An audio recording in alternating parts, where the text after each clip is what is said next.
JUIFA के रहनुमा नूर आलम खान दोहरी शहरियत से मुतालिक अहम तरीन बिल पेश कर चुके हैं। नूर आलम खान ने आइन के आर्टिकल 177 सुप्रीम कोर्ट के जजों की तकर्री, 193 हाई कोर्ट के जजों की तकर्री और 2008 अदालतों के अफसरान और मुलाजमीन में तरमीम का मुतालबा करते हुए बिल पेश किया है।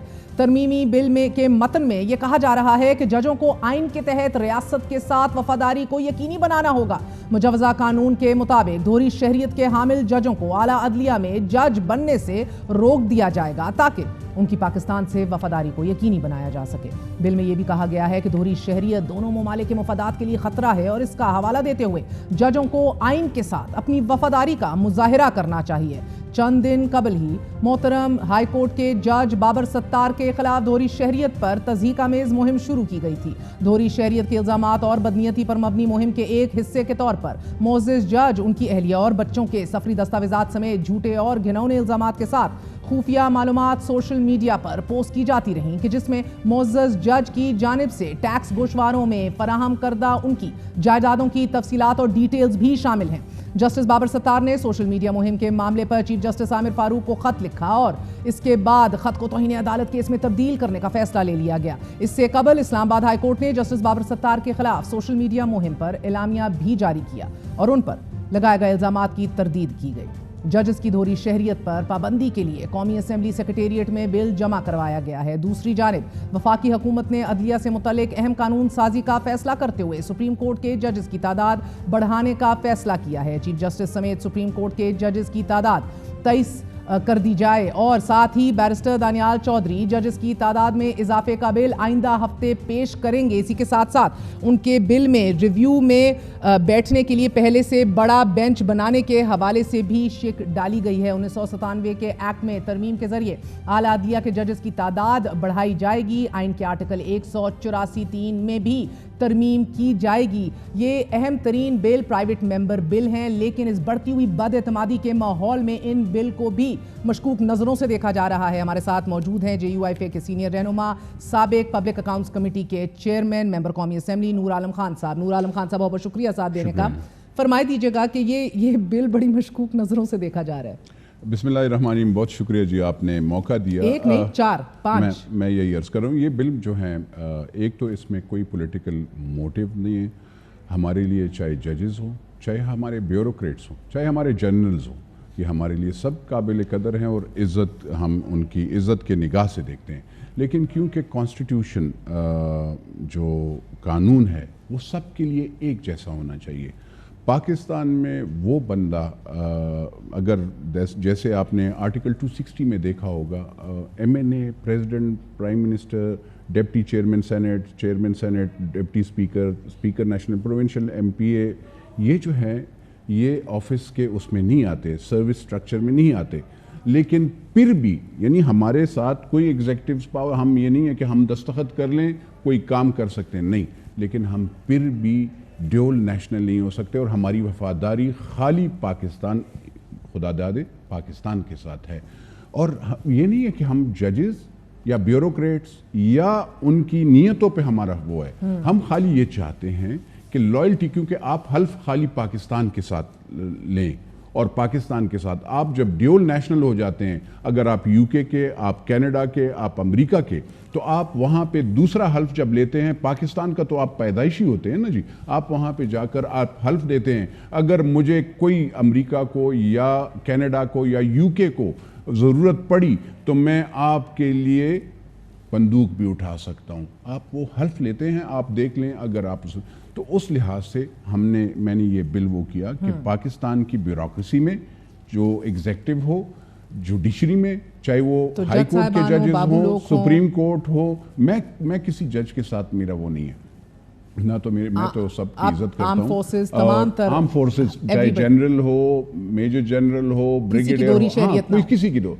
जब MNA MPA की ना हो, जिसकी कोई हैसियत ही नहीं होती। आप इसको रेट्रोस्पेक्टिवली देखना चाह रहे हैं कि जांच पड़ताल हो, मगर क्योंकि जो हाजिर सर्विस अभी हैं, जज साहिबान भी हैं, मैंने जस्टिस बाबर सत्तार, उसमें मैं आपको बताऊं, बेसिकली कोई डिक्लेरेशन आप एज एन MNA, मेरा तो 3 मरतबा आप एसेट डिक्लेरेशन देखती हैं ना जी, आप मुझसे मेरी nationality, if you remember in 2009-10 था वो ड्यूल नेशनलिटी पे कितने MNAs डिस्क्वालीफाई हो गए थे।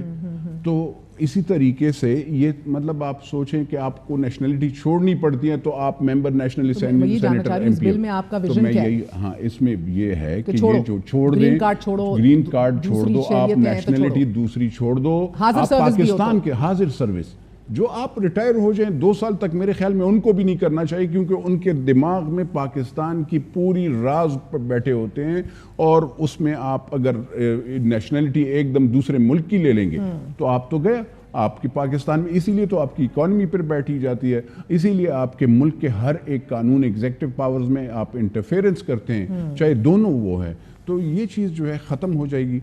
दूसरी आप भी और एक और बिल आप लेकर आ रहे हैं जिसके अंदर आप भी ये चाह रहे हैं कि ये कंटेम्प्ट ऑफ कोर्ट जो है इसका इतलाक हो ही ना मुल्क के अंदर। मेरा मतलब है हमारे जैसे गर्मा गर्म सियासी माहौल में जिधर किसी का लिहाज नहीं किया जाता, आपका आइन कहता है कि जुडिशरी की और आर्म फोर्सेस आई मीन वो आप उसके खिलाफ बात नहीं करते, लेकिन देयर इज अ प्रोसीजर ना, वो प्रोसीजर आप अडॉप्ट करेंगे। इसमें तो ये होता है, आपने देखा आप खड़े नहीं हुए, आपने मुझे सलाम नहीं किया, आपने मुझे आपका शक्ल अच्छा नहीं लगा, बिल्कुल ऐसा कोई कंटेम्प्ट ऑफ कोर्ट मैं वैसे ही कह रहा हूँ, मैं वैसे ही हो सकता है। You can not say anything, you can not say anything. नहीं अल्लाह ना करे। मैं किसी के साथ देखें कंटेम्प्ट ऑफ कोर्ट मुझे बता दें, अमेरिका में है, इंडिया में है, वो बरतानिया में है, किसी और मुल्क में, मुअज़्ज़ब मुल्क में, इस्लामी मुल्क में मुझे बता दे तो फिर वो सही है। हाँ, तो अगर नहीं है तो, और मेरे ख्याल में जजेस इसमें कोई भी वो नहीं हो, वो खाली बंदा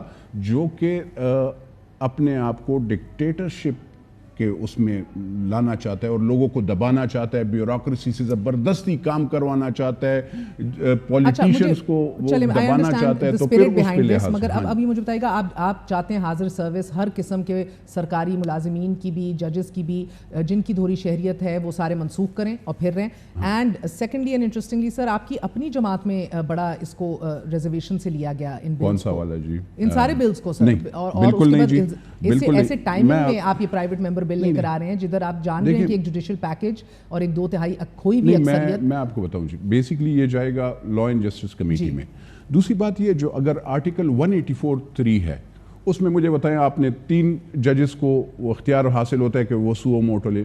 अब लेट से खुदा ना खास्ता आप या मेरे खिलाफ या कोई भी एक बेगुनाह या गुनाहगार बंदा, उसको आप एकदम सुओ मोटो ले लेते हैं, उसको तो आपने हाई कोर्ट का भी वो ख़त्म कर दिया, सेशन कोर्ट का भी ख़त्म कर दिया, सिविल जज का भी, यानी हाँ रिव्यू और अपील का ख़त्म कर दिया। आप एग्जिबिट वो नहीं कर सकता, कोई डॉक्यूमेंट एग्जिबिट नहीं कर सकता, ये प्रोसीजर है। वो एग्जिबिट करने के लिए सिविल जज या सेशन जज के पास होना पड़ता है। तो आप 9 मेंबर्स का रिव्यू चाह रहे हैं? मैं रिव्यू जो है उसमें ये होगा, अगर आप कंटेम्प्ट ऑफ कोर्ट लेंगे तो 9 ऑनरेबल सुप्रीम कोर्ट या हाई कोर्ट जो जजेस हैं वो ले सकेंगे। दूसरी बात ये है, जो रिव्यू है, कंटेम्प्ट 9 ले सकेंगे और रिव्यू जो है रिव्यू जो 184(3) है वो तो सुओ मोटो है ना, सुओ मोटो है ना, उस लिहाज से मैं उसी लिहाज से कह रहा हूँ, अगर सुओ मोटो वो करते हैं 184(3) में भी, तो उसमें भी जी वो अगर कोई फैसला कर लेते हैं तो उसको रिव्यू का हक मिले 1 महीने में, और अगर 5 जजेस ने उसके खिलाफ वो किया तो 7 या 10 जजेस लार्जर बेंच अगर उसमें वो तो उसको सुने। दूसरी बात ये, जो कंटेम्प्ट ऑफ कोर्ट है उसमें भी उसको हक हासिल हो जाएगा। ठीक है नूर आलम खान साहब, यही आपके दानियाल चौधरी भी जो हुकूमती रुकन है वो भी प्राइवेट मेंबर बिल के थ्रू यही काम करना चाह रहे हैं कि 17 से बढ़ा के 23 कर दो जजों की तादाद,